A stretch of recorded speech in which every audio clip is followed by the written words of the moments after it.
Good day, everyone. My discussion is all about planning and programming under Unit 2, Section 2. By the way, I am Algene B. Balandres. So, here are my learning objectives. To be able to know the elements, principles, and characteristics of effective planning, to be able to apply and develop the program project planning and proposal writing, and to be able to practice case skills significant to case management and to have knowledge about program and programming. Here are my table of contents. So first, what is plan? Plan is a course of action for reaching a goal beginning now or at any predetermined time in the future. So plan is the action to be taken. It is a procedure used to achieve an objective. So it is also a steps to achieve goals. So as the saying goes nga, magplano para sigurado. So plan have already a set of actions or the procedure used to achieve an objective in reaching the goal. A plan may be short range over medium term or long range over medium term or long range over long term. So for example, an agency may have a 1-year plan of reaching out to from 50 to 100 youths in some specific barangay in a drug prevention program. So, moto ang plano which is 1-year plan siya tapos mag-reach siya og 50 to 100 youths. Then, plan must be consistent with human needs, must be based on the philosophy of the profession and the agency. So, plan must be based on research, must be flexible enough to give room for whatever changes have to be made, must be easily communicated and understood, and must contribute to the improvement of service. Mao na siya ang plano. Then, what is planning? So, planning is the process of anticipating goals or targets and then preparing a plan for reaching them. Planning is a process of mapping out one's activities towards the accomplishment of goals and projecting the means or resources of achieving them.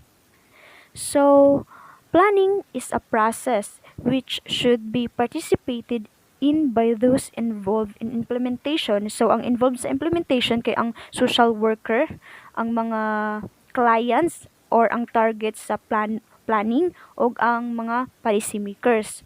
So, when we say process of setting objectives, it is actually the starting point of planning.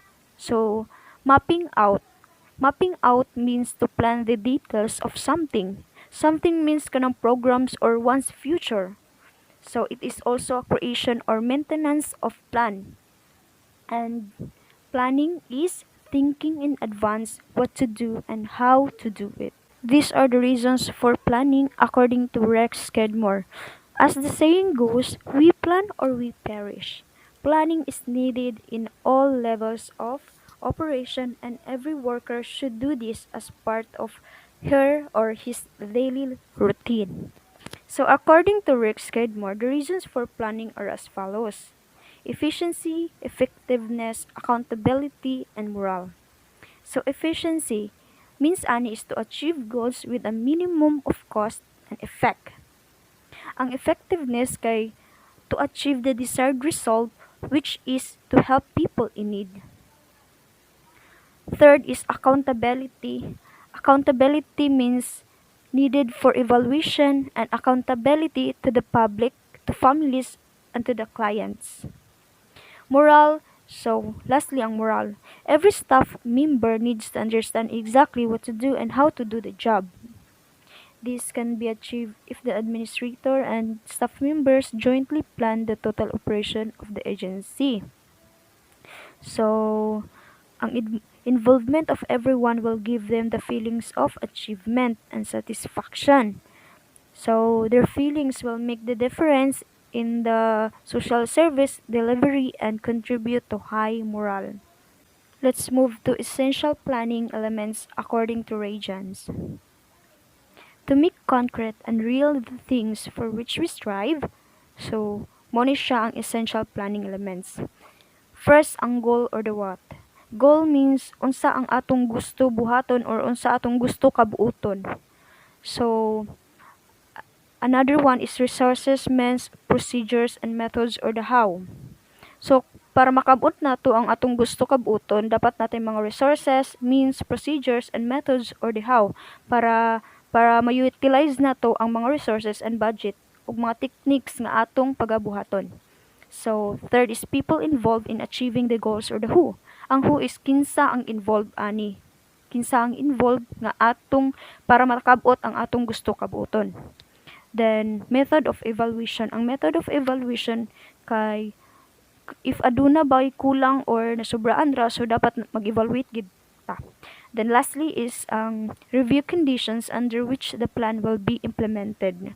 So, na mga consequences, activities, or procedures na makaimba og impact to achieve the goal.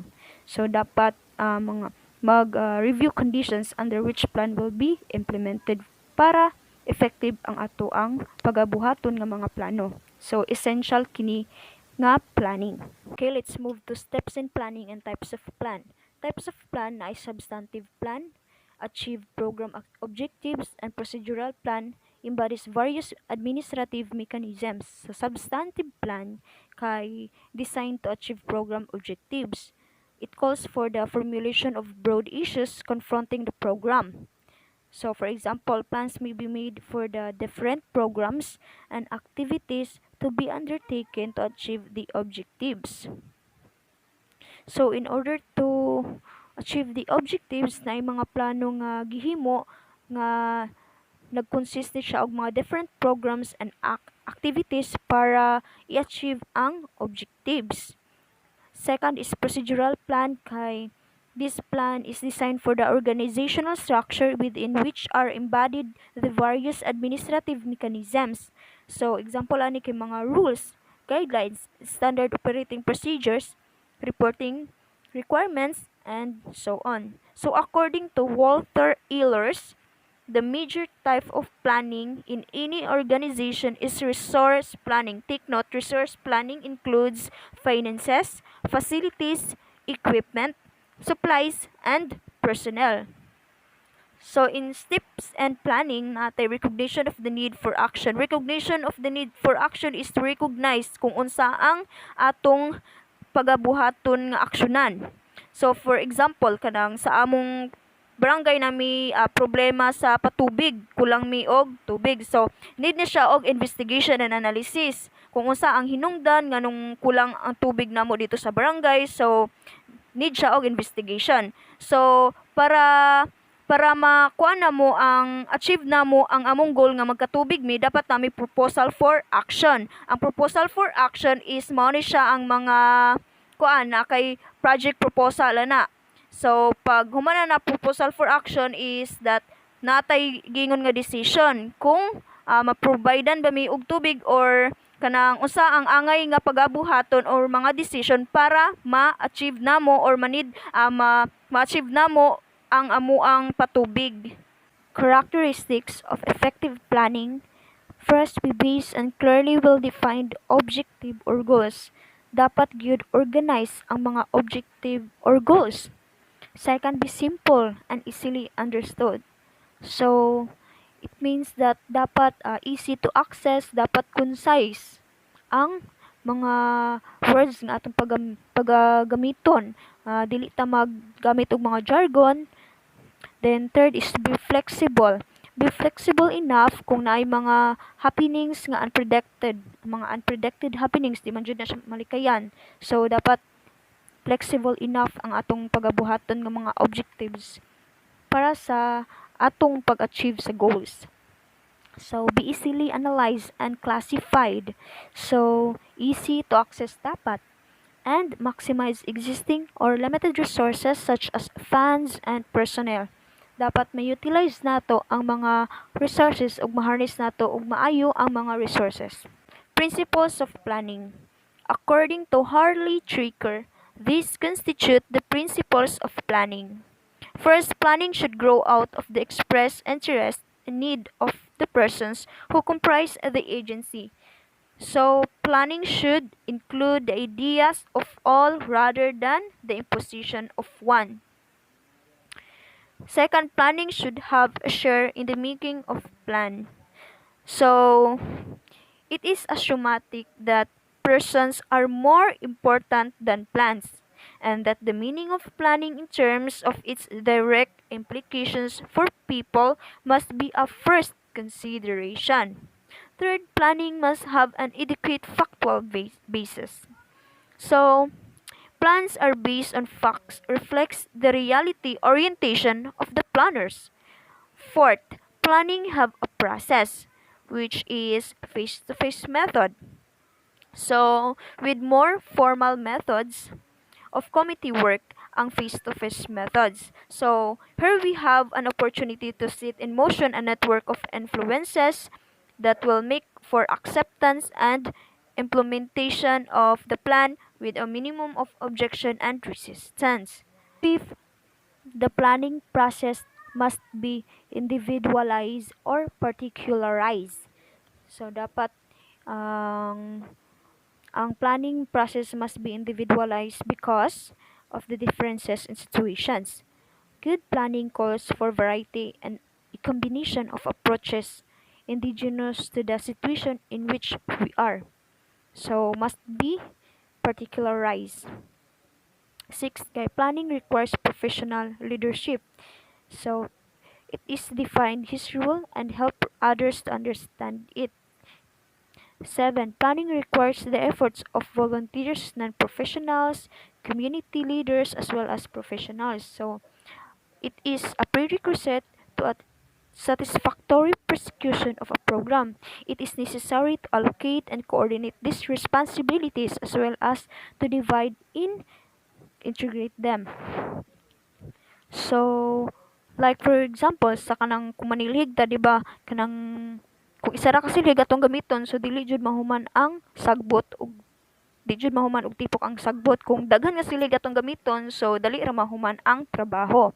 So, ang planning requires gud siya og volunteers and professionals, community leaders kay mao man siya ang prerequisite. O, like for example pod sa ato ang kanang need ta og kini nga subject kay need nato ni siya papasaron para maka-move ta into another semester.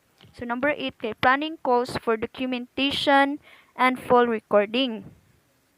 So dili proven and tested atong planning kung wala tay mga documentation and full recording. So requires gid ni siya para sa ato ang planning. Kay importante gid kayo to utilize records for purposes of summary and for purposes of evaluation. Number 9, kay planning should make use of existing plans and resources rather than starting from scratch with every new problem. So dapat mo kuanta, mo stand firm or mo kumbaga ato siyang panindigan sa nga kini nga plano is kanang should make use of existing plans and resources rather than starting from scratch. So, it is fundamental to build upon that which we already have, provided it is sound and furnishes a firm foundation. Number 10, planning is dependent upon thinking prior to action. So, planning is fundamentally an intellectual process, a mental predisposition to do things in an orderly way, to think before action, and to act in the light of facts rather than guesses. So, when we say planning, kay dapat natay kuana ni thinking prior to action. Without thinking man gud unsa man natong useless atong plano kung wala tagahuna-huna sa mga pagabuhaton nato para to achieve the objectives or goals nga atong gusto i-achieve. Basic planning steps. Skidmore gives it 7 steps which are particularly important in the planning process in social work. They are as follows. 1. Or first, select objectives. Objectives are destination, goals, or targets. They relate to the purposes and policies of the agencies. So, naatay two kinds of objectives. First, overall and long range. Kini siyang objectives kay mag-aim siya og purposes of the agency, charter, and policies. Tapos, ang specific and short range kay This involves the present and immediate future. So planning as an anticipatory processes should have targets which are specific, simple, and attainable. So Skidmore states that social work has also developed a strong interest in management by objectives. Ang specific and measurable or specific short range kay operational goals siya. Ang naman overall and long range kay mo ni siya ang strategic goals which are concerned with developing new ideas and with overall or long range planning. So second kay consider agency resources. Economic resources like for example budget and money is available. So the physical resources kay agency facilities. Ang personnel kay mga number available, then their quality or competences, ang attitude nila ug ang ilang feelings. So dapat i-consider jud ang mga agency resources. Number 3 kay enumerate the alternatives. Consider numerous paths, carefully describe these, and anticipate each. Freewheeling discussions and talks with individuals kay makahelp siya in coming out with alternatives. Fourth, anticipate the outcomes of each alternative. These include the following. Anticipate, estimate, and what is likely to happen when an action occurs. Look at various vantage points, what is likely to happen. So, weigh the choices and come up with what is best. Weigh means kanang atong timbang-tibangon kung unsa ang mas best nga choices dayon para makakam up ta og mas best nga mga choices dapat ato yung timbang-tibangon. Decide on the best plan. Setting the priorities is needed. So weigh the alternatives and choices of objective for their significance and feasibility. So some are more important than others. So some need immediate action while others can be postponed. So decide on the best plan kay naapoy uban nga problem nga na need siya og immediate action, naapoy uban nga ma-postpone. So dapat mag-decide jud ta og mga best nga mga plano. So number 6 kay plan a specific program for action. To reach the agreed upon targets, dapat a blueprint or map making should be prepared wherein the step-by-step action is outlined and recorded. So plan a specific program for action kay natay mga step-by-step action. So deciding on the priorities at a time chart to achieve the objectives is essential. The timetable will help in making the blueprint come alive and to implement the plans effectively. Number 7 kay be open to change. So be open to change, dili malikayan nga nadyo mga panghitabo nga mga panghitabo nga dili nato predict. So unpredictable nga mga happenings. So dapat flexibility is fundamental in planning. The original plan should be followed. However, change often occurs as planning is programmed and implementation take place. So, competent administrators advocate changing plans at any moment if the change will bring in facilitative resources or better procedure for moving ahead. So, rigidity is unacceptable in planning. Among the timetable mechanisms being used in social work is the Gantt chart. This is used as planning and control technique. So, sample Gantt chart ni siya. So, makita nato no na ay mga activities diri sa left side and sa right side is na ay mga kanang mga month which is mo ni siya ang time frame nato. So, ang activities nga pagabuhaton do kuno sa January, within January kay makahuman siya tulo ka activities. Like for example, number 1, meeting on the conceptualization of a training program and preparation of project proposal for funding. So, dili po necessary nga sa January kay natay tulo ka kuan mahuman, but nakadepende na siya kung unsa ang atong mga activities nga pagabuhaton sa ato ang plano. Muna siya ang this Gantt chart kay useful ni siya as social work. major component in social work practice kay ang case management according to Skidmore. Case management is a method of providing services whereby a professional social worker assesses the needs of the client and the client's family when appropriate and arranges, coordinates, monitors, evaluates, and advocates for a package of multiple services to meet the specific client's complex needs. So, ang case manager kay challenge is to individualize the total intervention process. The case manager has a dual role of providing some casework services if needed as well as coordinating the network services that are appropriate. So, sa to ang previous nga kuan, di ba nakahimo tag case study. So sa case study di ba naa dito ang mga intervention nga needed nato ihatag that particular client. Like for example, dapat ang atong mga intervention nga gina-apply sa client is dapat suit siya sa ihang problema. Like for example, kanang wala siya ga wala siya kuan, wala siya tarong trabaho, so we need to have an intervention nga suit sa iyaha.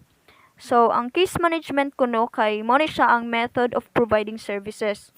So we all know that everyone or ang individual nato is natay kada nagkalailahing problema, so we need to provide the exact or appropriate services nga needed sa isa ka tao. Practice case skills significant to case management. First, client identification and outreach. So dapat client identification, which is kanang kinsa atong target, kinsa ang client nga atong i-reach in accordance sa availability that the agency offer. So, initiating communication or interaction, reaching out potential or existing client. Number second, individual and family assessment and diagnosis. So, an assessment is a process of collecting information to be used to gain insight into the problem being presented by the client. So, natay plan to address the problem. Sunod kay planning and resource identification.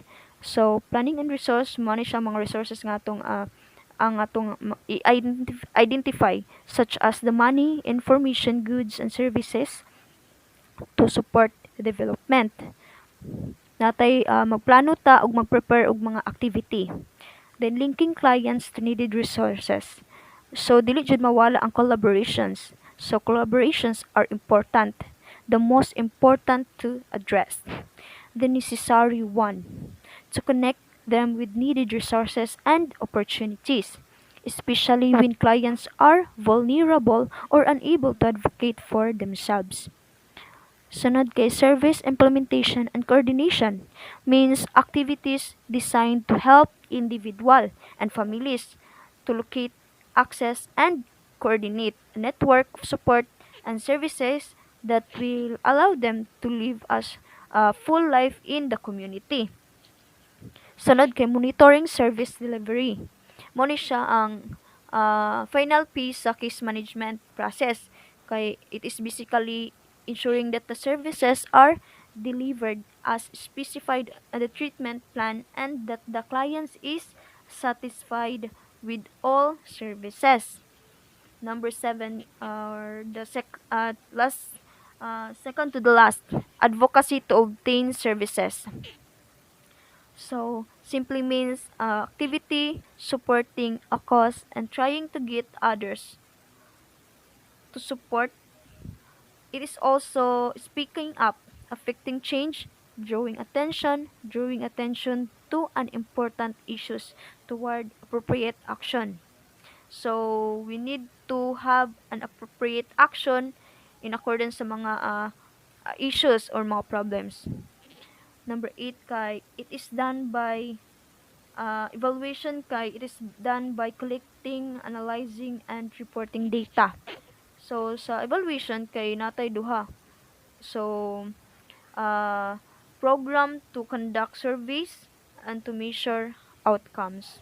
Let's move to program project planning and proposal writing. Proposal writing is a skill which requires knowledge and practice. So, hereunder are some general suggestions and considerations to observe in proposal writing. Number one, reflection of the background work already done and logically set out. So, a letter of request is not enough. One must demonstrate the need and prove that the project is worthy of funding as there are many other organizations competing for the fund. So, imo jung ipakita nga kini nga project is kanang mas kuani siya kanang mas need siya og pagtagad. Number two kay use clear, concise, and simple language. So, dili necessary nga magamit jud og mga jargons. And also, if necessary use diagrams, charts, or other visual presentations to illustrate key points. Third kay use appendices to avoid crowding the body of the proposal and disturbing the flow of the narrative. So appendices, we need to use appendices also. Number 4, tailor your request and presentation to the agency being approached. Number 5, express willingness to be interviewed personally by the funding agency once they have received and read your proposal request. So, dapat natay willingness to be interviewed which is mag-positive in thinking ta. Number 6 kay do not be discouraged if your proposal is not accepted. Find out why and try another agency. So there are so many ways to find, 'di ba? So dili lang kay kana lang dili ta mag fixed minded but growth minded ta. Number 7, find out in advance what sources of funding are available through government, international agencies, or private foundations. Number 8 is reflect in the proposal the degree of local initiative, the utilization of available resources within one's agency or country, the plans for the project to self-supporting once the initial funding has been spent. Number 9, the project should be practical, not so costly. So, dapat yun siya must have the potential to be repeated or replicated in other situations. Dapat dili jud kayo as in mahal. So, dapat ang project nga atong i-propose is that practical lang siya ba? Like for example, nagkulang mi water shortage. So, unsa among need? So, kanang water shortage sa among barangay, so ang need naman na is kanang nga materialis kay magpa-pump. And number 10 is show to what extent your project supports and supplements existing activities and is designed to overcome identified needs.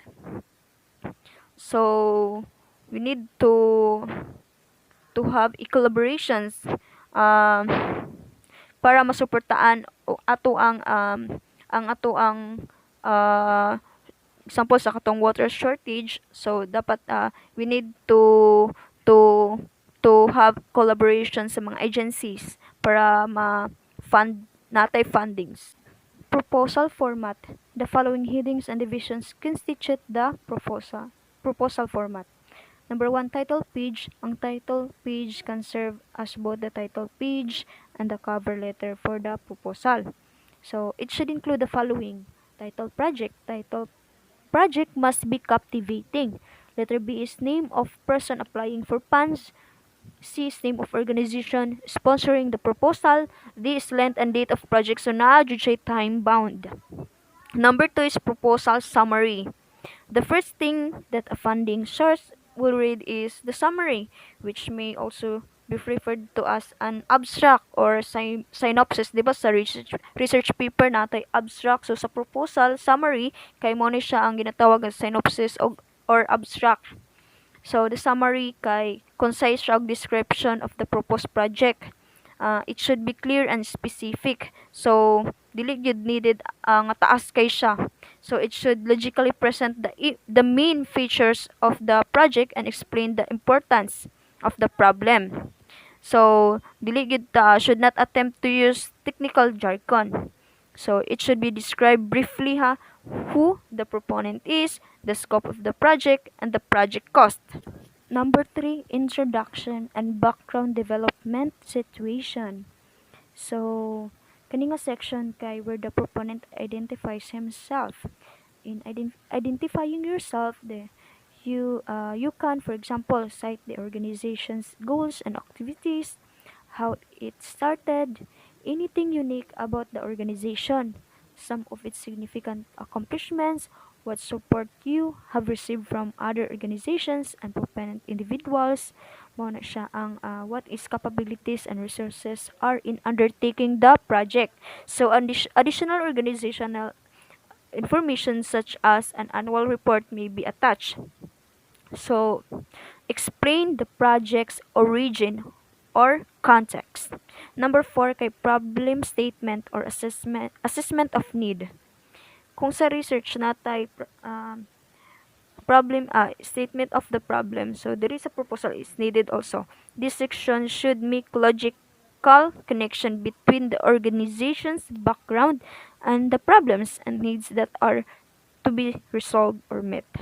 So the problem should not be just assumed but must be documented. So need jud ang recording, which is to prove nga the problem should not be just assumed. So the problem should be defined clearly. It should be narrowed down to something that can be solved and accomplished within a given time frame and with a reasonable amount of money. So dapat ang ato ang project is kanang kuan siya particularized siya. So dapat dili siya too costly. Number 5 kay program project goal, objectives and beneficiaries. So a major concern to consider in preparing a proposal is to see to it that there is a logical flow from one sector to another. The program objective is the specific measurable outcome of the program. So it should be written in terms of the end result expected in the project and not how the result can be achieved. Continuation and proposal format. Number 6, program project description and method. Kini siya nga section is the longest and most comprehensive in the proposal. So this section should also include the management structure and the how on managing the funds. This section should show how the project will bring about the results. It describes the methods to be used and the activities to be conducted to accomplish the objectives. So, the consideration of alternative is an important aspect of describing the methodology. So, kini siya is diri na to ma-harness ang mga resources nga atong kailangan and also the activities nga atong pagabuhaton. Number 7, evaluation. So, evaluation of the project of program will determine how effective it is in reaching the objectives that have been established. It can also be used as a tool to provide information necessary to make appropriate changes and adjustments in the program as the program proceeds. The measurable objectives prepared earlier set stage for an effective evaluation. So, ang evaluation kay na ay needed ni siya para sa ato ang proposal. Number 8, ang budget. So, dili jud nato kalimtan ang budget. Kay budget should be realistic estimate of all costs involved in implementing and operating the project. Cost. Mao ni siya ang mga fee for bookkeeping, payrolls, maintenance, and overseeing the project. So, the projects such as managing the bookkeeping and payroll, overseeing the project, ug maintenance, ug uban pa. Number 9, schedule. So, ibalik nato ang akong gidiscuss ganihabot sa Gantt chart, which answers the questions of when the activities in the project description will be carried out as well as the sequence of the activities. So, importante gid kayo ang Gantt chart para mahibal-an nato ang sequence sa atong mga activities nga pagabuhaton. Number 10 is future funding sustainability. The funding sources would also want to know how the program would be continued when the grant runs out. So, for example, a plan could be made to generate funds through the program itself, such as ang services, publication, o guban pa. The best plan for future funding is the plan that does not require outside grant support.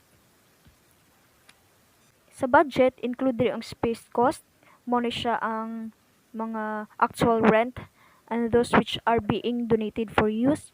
Letter B is rental, lease, or purchase of equipment. Include diri ang mga equipment nga donated or to be purchased para gamiton sa program. Example an is office equipment, typewriters, Xerox machines, telephones, ug uban pa. Letter C is consumable supplies. Mao ni siya ang mga paper clips, typewriting papers, pens, ug uban pa. Letter D is travel and per diem. Travel and per diem or local and out of town travel. So, ang per diem, include ani ang lodging. So, letter E is other cost. Naman jud tay mga other cost. Kini kay catch-all category may include postage, insurance, professional associations, dues, subscriptions, ug uban pa. Letter F is indirect cost. Mao ni siya ang fee for bookkeeping, payrolls, maintenance, and overseeing the project. Program and programming according to Hankey. So programs as a unit of planned purposive action, while programming is the process of preparing or setting up the program involving a specific period of time of services. So program, like for example sa robot kay naka-program na sa kini nga robot is tiglimpyo lang siya or ang robot is kanang naka-program sa iya is maka-detect og mga harmful nga mga paabutay. So, sa programming kay mao ni siya ang pagabuhaton sa robot. Example, naka-detect siya og harmful so naka-program sa iya is kanang mo give siya og sign or kanang mo give siya og kanang warning sa nakapalibot. So, mao na siya ang muhatag siya og kanang example muhatag siya og sign like for example mo set siya og sound mo set siya og sounds or mo vibrate ba siya kung naka kuan siya og harm. So kung sa social work pod naatay mga programs like for sa DSWD, ang program sa DSWD is pwede sila maka hatag og immediate nga mga resources like for example kanang sa livelihood program, feeding program. So kanang nga mga program is kita as social worker is to kuan ana is to take a look or nanatay actions to in order to achieve the program. So according to Hangate, program as a unit of planned purposive action. So without programs, we cannot dili na to ma-identify ang mga activities or ang mga need na to pagabuhaton. So programs is very essential for us to kuan to perform our appropriate actions in accordance sa particular issues or problems. So another example is sa computer, di ba na program ang computer nga example Photoshop, Microsoft. So sa programming ang Microsoft is maka-generate siya og writing ana so maka-edit and sa Photoshop also is maka-edit siya og mga photos. Mura siya ang programming. Then ang programs is mura siya instruments to have or to achieve some na to nga needed nga i-achieve. This is the sample program format. So, as we can see, na siya identified needs, program, then objectives, then indicators, then strategic activities, target activities, and resources. So, identified needs kay ang mo ni siya ang target mga out of school youth. So ang program ani is natay pa sport fest. Dayon ang objectives is to provide wholesome activities. Ang indicators kay makaless siya gambling and increase involvement in sports. So, strategic activities, mga strategies nato. So, meeting with barangay leaders and kabataang barangay and organization of committee to recruit participants o training of participants. And then, atong target activities, na jud siya time bound or time frame sa like for example kini May 1st, magsugod siya og month of May. Then ang mga resources kay mo ni siya mga resources or personal nga needs para sa atong program to achieve the objectives. Insights.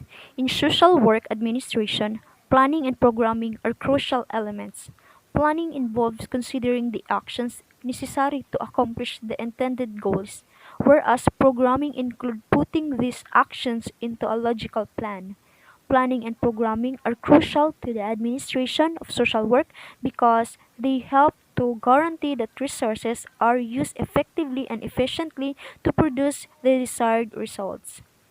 Planning and programming are crucial to the practice of social work as a means of providing the greatest treatment, acting responsibly, and advocating for the needs of their clients and communities.